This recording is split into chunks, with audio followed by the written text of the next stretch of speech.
Salam sejahtera, renungan harian Menebret berjudul Permulaan Hikmat, ditulis oleh Pendeta Bremi Sondak. Bacaan utama diambil dari Kitab Amsal pasal 9. Ayat inti, permulaan hikmat adalah takut akan Tuhan, dan mengenal yang Maha Kudus adalah pengertian. Kitab Amsal pasal 9 ayat 10. Kitab Amsal pasal 9 menggambarkan dua undangan yang sangat berbeda. Hikmat digambarkan sebagai seorang perempuan yang membangun rumahnya dan mengundang setiap orang untuk datang menikmati roti dan anggur kehidupan. Kita bisa baca dalam Kitab Amsal pasal 9 ayat 1-6. Sebaliknya, kebodohan juga mengundang manusia kepada jalan yang tampaknya menyenangkan, tetapi berakhir pada kebinasaan. Kita bisa baca dalam Kitab Amsal pasal 9 ayat 13-18. Di tengah kedua undangan itu berdirilah satu kebenaran penting. Permulaan hikmat adalah takut akan Tuhan.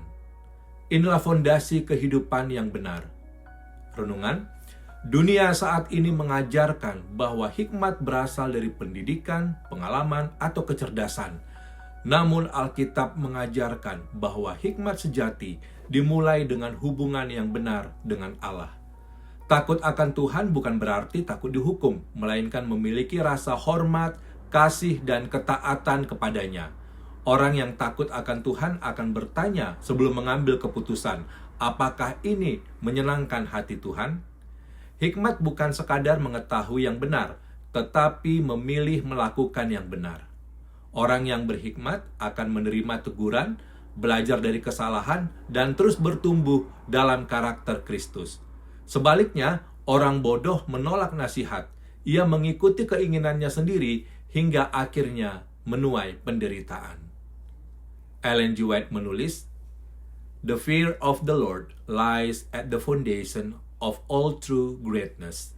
Integrity, unswerving integrity, is the principle that you need to cherish."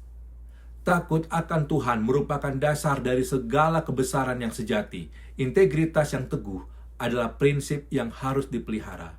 Ellen G. White, My Life Today, halaman 82.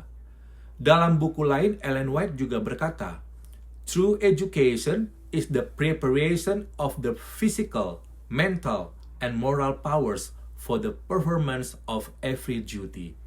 The fear of the Lord is the beginning of wisdom." Pendidikan sejati mempersiapkan kuasa fisik, mental, dan moral untuk menjalankan setiap tugas. Takut akan Tuhan adalah permulaan hikmat. Ellen G. White, Education, halaman 13. Beliau juga menegaskan bahwa tanpa takut akan Tuhan, pengetahuan manusia tidak akan menghasilkan karakter yang berkenan kepada Allah. Aplikasi, renungkan beberapa pertanyaan berikut. Apakah setiap keputusan saya didasarkan pada kehendak Tuhan? Apakah saya mau menerima teguran ketika saya salah? Apakah saya sedang mengikuti undangan hikmat atau undangan kebodohan? Mintalah agar Roh Kudus menuntun setiap langkah, sehingga hidup kita dibangun di atas dasar hikmat surgawi. Hikmat bukan dimulai dari kepintaran, melainkan dari hati yang menghormati Tuhan. Ketika kita hidup dalam takut akan Tuhan, Dia akan memberikan pengertian, tuntunan, dan damai sejahtera dalam setiap keputusan hidup. Marilah setiap hari memilih duduk di meja hikmat dan menikmati kehidupan yang Tuhan sediakan. Doa kita, Bapa di sorga, ajarlah kami memiliki hati yang takut akan Engkau. Berikan kami hikmat untuk membedakan yang benar dan yang salah, serta keberanian untuk menaati firman-Mu. Bentuklah karakter kami, agar semakin menyerupai Kristus. Dalam nama Yesus kami berdoa. Amin. Terima kasih telah bergabung, sampai berjumpa. Tuhan Yesus memberkati.